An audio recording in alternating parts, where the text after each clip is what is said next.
Не дай бог, был бы сейчас вот президентом Украины человек хоть с каким-то остатком мозга. Он бы уже давным-давно остановил боевые действия, признал бы независимость ДНР, ЛНР. То есть, он бы вообще не допустил, никакого 24 февраля бы не было. Он бы сказал, да, вы знаете, народ не хочет, хорошо.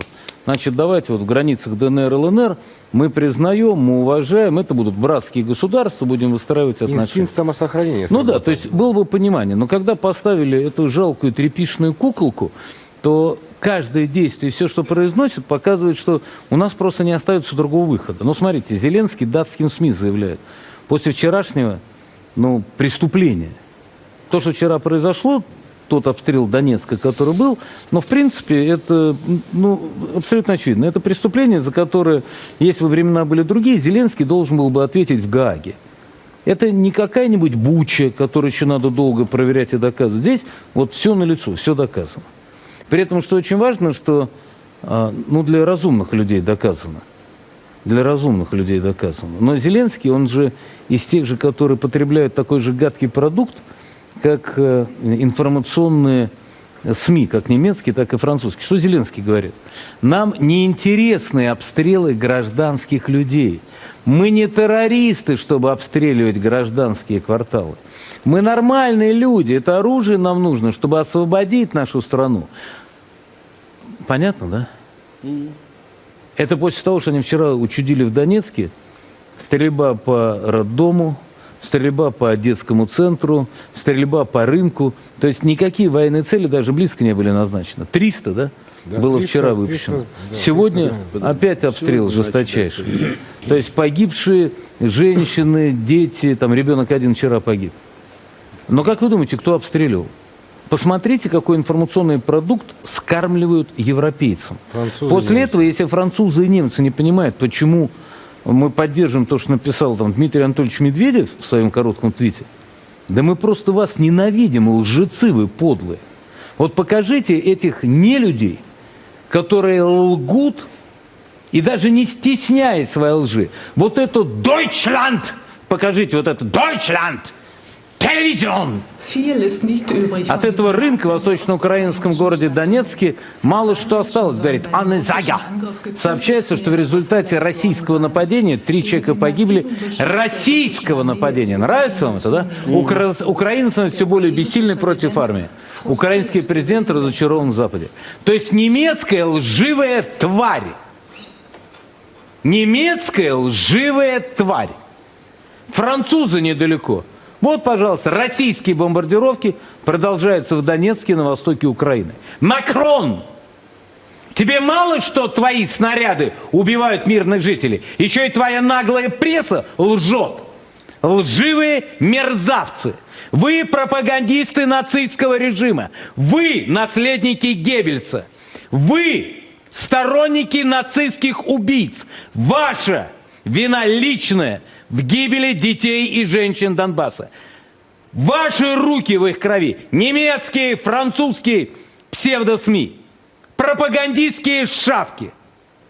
И лично Макрон, лично Шульцем. Ваша вина. И лично лживый Зеленский. У нас больше нет возможности.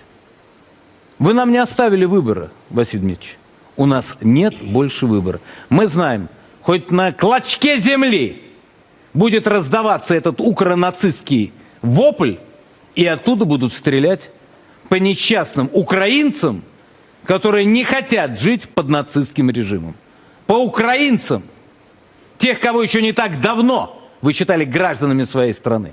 Вы их убиваете, женщин и детей. Это вам не сказки про Мариуполь. Это правда, которую люди говорят и показывают. Но для вас правда роли не играет. Да? Это горит газонефтеперерабатывающий завод в области. Шебелинский ГПЗ в поселке городского типа Андреевки. Вот это военная операция. Вот это объект, который имеет военное значение. И в этом разница между нами. Мы уничтожаем те объекты, которые позволяют киевскому режиму, горит хорошо, согласитесь так, это еще будет гореть некоторое время. Горит убедительно. Вот когда так горит, значит, попали. Значит, там не по окрестностям, значит, попали куда надо. Молодцы. Где молодцы, там молодцы. Вы знаете, от меня похвалы там редко дождешься, а вот здесь молодцы. Вот. И под Днепропетровск сегодня очень хороший прилет. Правильный. Так вот, вот это достижение военных целей называется. А когда шарашат по центру Донецка, по гражданской инфраструктуре, это терроризм называется. А теперь задаем вопрос. А это терроризм с использованием каких вооружений-то? Каких вооружений? Да западных. По осколкам абсолютное единство военных специалистов о том, что удары наносили с использованием калибра 155. Это натовский калибр, это натовские гаубицы. И правомерно ли поставить вопрос о том, что страны НАТО, вот эти все демократические лицемеры, целующиеся с киевским клоуном, они поставляли вооружение, заранее зная, что это будет использовано для атак на гражданскую инфраструктуру, для терроризма. В этом смысле я думаю, что было бы правомерно возбудить, по крайней мере, провести доследственную проверку с последующими правовыми решениями относительно того, являются ли действия стран НАТО, поставляющих артиллерийские, прежде всего, системы, гаубицы вот эти. Там в этих гаубицах, кроме дальнобойности, ничего особенного нет.